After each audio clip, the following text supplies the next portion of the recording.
Bienvenue pour ce nouveau webinaire consacré aujourd'hui aux conjoints collaborateurs. Donc on va parler aujourd'hui du statut de conjoint collaborateur, des conditions pour pouvoir y prétendre, des cotisations sociales, qu'est-ce que ça signifie pour un conjoint collaborateur, quels sont les avantages, les inconvénients et après les démarches pour devenir conjoint collaborateur. Donc quelles sont les conditions pour être conjoint collaborateur? Je pense que pour la plupart, c'est dans le nom, hein, conjoint. Pour pouvoir bénéficier de ce statut-là, vous pouvez, si vous êtes marié, pacsé ou depuis 2022, avec le nouveau plan indépendant, être en concubinage avec le micro-entrepreneur. Donc si vous êtes avec quelqu'un qui a lancé sa micro-entreprise, qui veut le lancer, vous voulez participer à l'aventure, vous pouvez, si vous êtes marié, pacsé ou en concubinage, être conjoint collaborateur au sein de cette micro-entreprise-là. Par contre, être conjoint collaborateur, ça veut dire que vous ne pouvez pas être rémunéré par le micro-entrepreneur. C'est juste que vous lui donnez un coup de main au sein de l'activité, que ce soit en administratif ou autre, mais vous n'êtes pas rémunéré pour ça. Et donc, pour être conjoint collaborateur, il faut aussi que le micro-entrepreneur soit en mesure de prouver que vous collaborez régulièrement au sein de la micro-entreprise. Comment il peut dire que vous collaborez? C'est, admettons, je sais pas moi, il vous demande de faire la comptabilité.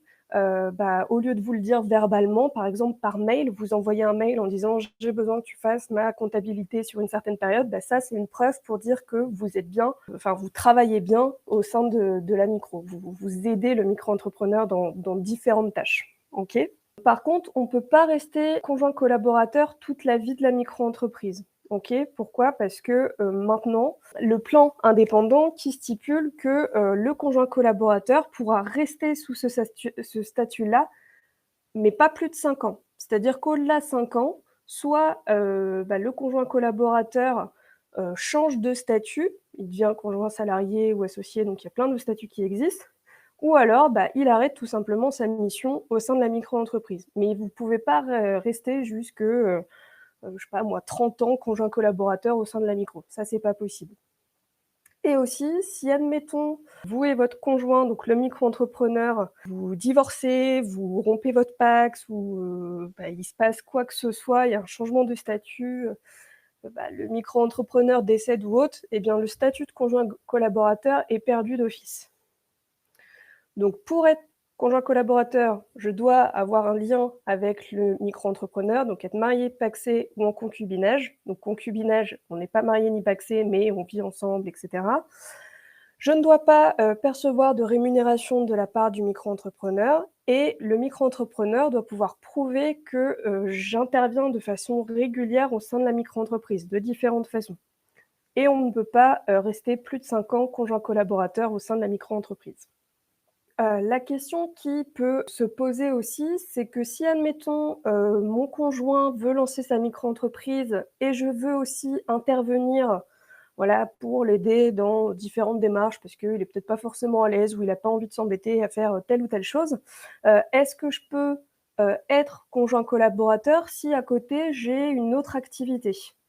Eh bien, ça va être possible de cumuler si, admettons, vous êtes salarié et vous voulez vous lancer en conjoint collaborateur dans la micro-entreprise, vous pouvez. Si vous êtes en recherche d'emploi et que vous percevez des aides, vous pouvez aussi le faire. La seule chose, c'est que si vous êtes en recherche d'emploi, ce qu'il faudra faire, c'est informer Pôle emploi que maintenant, vous avez cette activité-là à côté. Ça viendra aussi voir si on maintient vos droits, si vos droits sont vers la fin, etc. Donc ça dépend de la situation de chacun, mais il faut informer Pôle emploi. Vous ne pouvez pas juste dire « je suis conjoint collaborateur et j'informe personne ». Il faut faire les démarches. Et si, admettons, vous êtes retraité, vous pouvez tout à fait être conjoint collaborateur et continuer à percevoir votre retraite de base par rapport au fait que vous aidez votre conjoint au sein de sa micro-entreprise. Ok. La seule chose qui ne sera pas possible, c'est si, admettons, votre conjoint se lance en micro et vous voulez vous lancer en micro, vous ne pouvez pas être conjoint collaborateur de votre conjoint, puisque vous êtes micro-entrepreneur à côté. Donc ça ne marche pas. Si chacun d'entre vous a sa micro-entreprise, vous ne pouvez pas être le conjoint collaborateur de l'un et de l'autre. Ok, donc cumul possible avec une autre activité, juste informer, Pôle emploi si vous êtes, en recherche d'emploi et si bien évidemment l'un ou l'autre est déjà en micro-entreprise et c'est l'autre qui veut se lancer en micro, vous pouvez pas être conjoint collaborateur. Ça fonctionne pas. Au niveau des cotisations sociales, comment ça se passe? Cotisations sociales, pourquoi? Parce que quand on est micro-entrepreneur, vous devez, mensuellement ou trimestriellement déclarer votre chiffre d'affaires à l'URSSAF. Eh bien, pour le conjoint collaborateur, il y a aussi des cotisations sociales qui arrivent. Par contre, elles vont pas se baser sur la même chose que le micro-entrepreneur. Le micro-entrepreneur, lui, va déclarer son chiffre d'affaires total sur une période mensuelle ou trimestrielle. Le conjoint collaborateur, lui, ça va pas être sur le chiffre d'affaires total. Il y a 2 bases différentes, 2 méthodes différentes qui existent. Soit, on va, utiliser un taux qui va varier en fonction de l'activité que le micro-entrepreneur fait, s'il est en libéral, en artisanat ou, en commerce, par exemple. Ou alors, on va avoir un taux, qui sera appliqué sur un montant forfaitaire et donc ça, je vais en parler juste après. Donc il y a 2 méthodes différentes, c'est pas vraiment la même chose que pour un micro-entrepreneur. Donc la première, c'est en fait de se baser sur un pourcentage du chiffre d'affaires, qui va dépendre du secteur d'activité dans lequel on est. Les taux de cotisation actuels, c'est exactement le même que pour les micro-entrepreneurs. Si vous faites de la vente, donc vous êtes au registre du commerce, le taux de cotisation, il est de 12,8%. Si vous êtes en artisanat ou en libéral, il est de 22%. Et si le micro-entrepreneur a une activité libérale réglementée, donc ça c'est relatif à la CIPAV, le taux il est de 22,2%. Donc ça ne change pas par rapport à un micro-entrepreneur. Par contre, la base de calcul, elle change. On ne va pas se baser sur 100% du chiffre d'affaires du micro-entrepreneur, mais sur un pourcentage en fonction de l'activité. Donc si c'est de la vente ou de la prestation de services du style artisanal ou libéral, vous allez avoir 58% du chiffre d'affaires qui sera pris en compte. Et si la personne est en activité libérale réglementée, là c'est 46%. Donc il y a un petit exemple. Admettons, mon conjoint, donc le micro-entrepreneur, fait une activité libérale. Son chiffre d'affaires mensuel, pardon, il est de 2 500 €. Donc lui, il va payer ses cotisations par rapport aux 2 500 €, OK?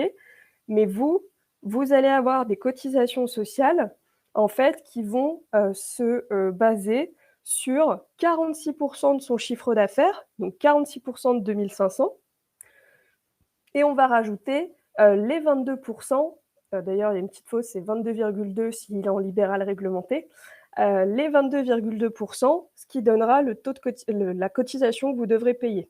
Donc ça, c'est le premier cas de figure. Il y a une autre option qui existe, qui est un tout petit peu plus complexe, c'est, donc sur le fait, de se baser sur un montant forfaitaire. Donc là, le taux de cotisation, c'est exactement la même chose que ce que je viens de vous expliquer. Il varie en fonction, de l'activité que le micro-entrepreneur fait, 12,8% si c'est de la vente, 22 si c'est de la prestation de service et 22,2 s'il est en activité réglementée. Par contre, la base de calcul, elle va pas être sur le chiffre d'affaires du micro-entrepreneur, mais sur ce qu'on appelle le PAS. Le PAS, c'est le plafond annuel de la sécurité sociale. Donc c'est un montant en fait qui est déclaré par la sécurité sociale et on peut se servir de ce montant-là pour définir la base de calcul des cotisations sociales pour le conjoint collaborateur. Et donc, en gros, ça va varier d'une situation à l'autre, dépendamment de l'activité dans laquelle vous allez être. Et à chaque fois, on vous explique, par exemple, si, je prends toujours l'exemple du libéral, si le micro-entrepreneur est en libéral, son chiffre d'affaires, il est de 2 500 €. Alors, comment ça se passe? Par exemple, je prends la ligne prestation de service BNC, donc c'est le libéral. Le taux de cotisation, il est 22% et on m'explique que la base de calcul, c'est 23 391 €, soit 58% du PAS. OK? Et donc, le calcul, on prend les 23 392, on divise par 12, donc les 12 mois, fois 22%, pardon. Et donc, ça représente le montant de cotisation que la personne va devoir payer. Donc, Dépendamment de ce que vous voulez prendre, vous voyez que le montant forfaitaire, il est un peu plus élevé, mais on s'y retrouve derrière. Donc c'est soit on dit: «On prend un pourcentage du chiffre d'affaires», donc c'est la première base de calcul, soit on prend le montant forfaitaire et donc là, c'est se baser sur le PAS, donc c'est le PAS, hein, qui peut être revu d'une année sur l'autre, pour le calcul des cotisations. Donc faut réfléchir, entre, quelle option je veux opter. Pourquoi? Parce que ça va impacter les cotisations sociales du conjoint collaborateur. Donc après, à vous de voir ce que vous voulez faire. J'ai pas, moi, après vous dire, quelle option est la meilleure que l'autre. La seule chose, c'est que, au niveau de la première option, donc se baser sur un pourcentage de chiffre d'affaires, en fait, ça va aussi être utilisé pour la base de calcul pour le montant de votre retraite, vous en tant que conjoint collaborateur. Alors que pour l'autre, bah, ça permet de «sécuriser» entre guillemets le, montant de la retraite. Alors je vois qu'il y a Alexandra qui dit, «Est-il mieux de demander conseil à son expert comptable?» Oui, vous pouvez tout à fait demander, son avis à l'expert comptable parce qu'il va prendre en compte la situation de la micro-entreprise, faire les calculs et voir quelle option est la mieux pour vous. Donc oui, si vous avez un expert comptable sous la main ou vous voulez tout simplement faire appel à quelqu'un pour vous conseiller, vous pouvez tout à fait le faire. Donc quels sont les avantages à être conjoint collaborateur pour un micro-entrepreneur? Donc les avantages à être conjoint collaborateur, ils sont nombreux. Parmi les avantages, on va avoir la protection sociale. Pourquoi? Parce que, comme vous allez payer des cotisations sociales, ça va permettre d'avoir une couverture sociale complète et vous permettre d'être remboursé si vous avez des frais de santé. Si vous avez, voilà, un arrêt maladie, vous pouvez aussi bénéficier d'indemnités journalières, pour, le calcul de votre retraite. Si vous avez, voilà, un heureux événement qui arrive, bah, avoir des indemnités de congé maternité ou paternité, ça peut aussi vous aider en étant conjoint collaborateur. Après, l'avantage aussi que ça a, c'est que, vous pouvez représenter le micro-entrepreneur et agir en son nom. Donc si admettons, votre conjoint qui est le micro-entrepreneur vous, propose d'être conjoint collaborateur, bah, vous allez pouvoir faire des démarches en son nom sans que lui ait besoin d'intervenir. Donc ça permet aussi de dégager un peu de temps, à l'un et à l'autre et que vous soyez un peu plus engagés et que vous fassiez des choses sans forcément avoir l'aval de la personne. Donc ça, c'est aussi intéressant et c'est pas parce que vous allez faire des choses au nom, du, micro-entrepreneur que s'il y a quoi que ce soit, vous allez quand même avoir une responsabilité qui est limitée. Parce que même si c'est vous qui faites des actions pour le compte du micro-entrepreneur, bah, ça reste quand même le micro-entrepreneur qui est engagé et pas vous. Donc ça veut dire que s'il y a quoi que ce soit, on ne peut pas vous remettre en cause pour des actes de gestion ou d'administration liés à la micro-entreprise. Donc ça vous sécurise quand même.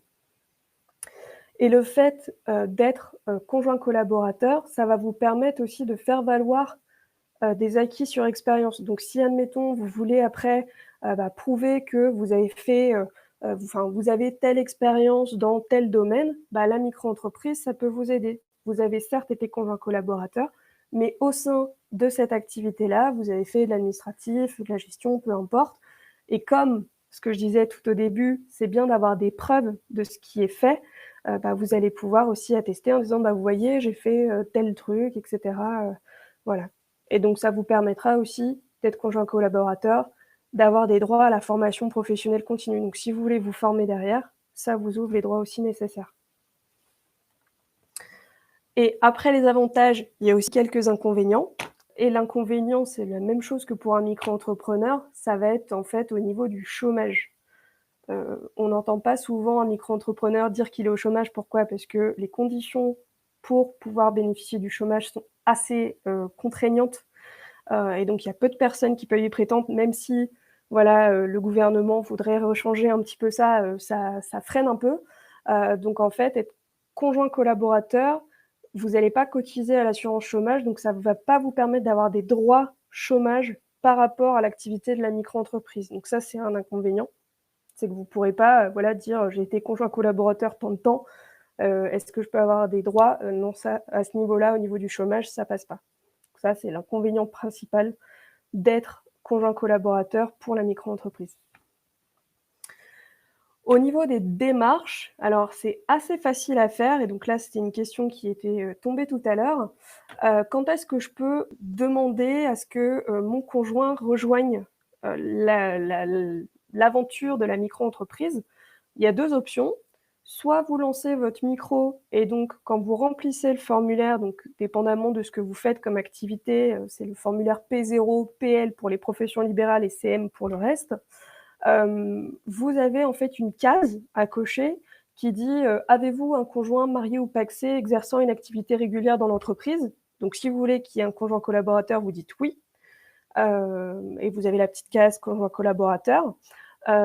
Et ensuite, vous renseignez les informations relatives à votre conjoint, donc le nom, le prénom, est-ce qu'il est, oui ou non, déjà, rattaché à un régime, d'assurance et cetera? Si c'est le cas, bah, tant mieux. Si c'est pas le cas, vous mettez son numéro de sécurité sociale et cetera. Donc tout est décrit dans le formulaire. Donc ça, c'est l'option lorsque je lance ma micro.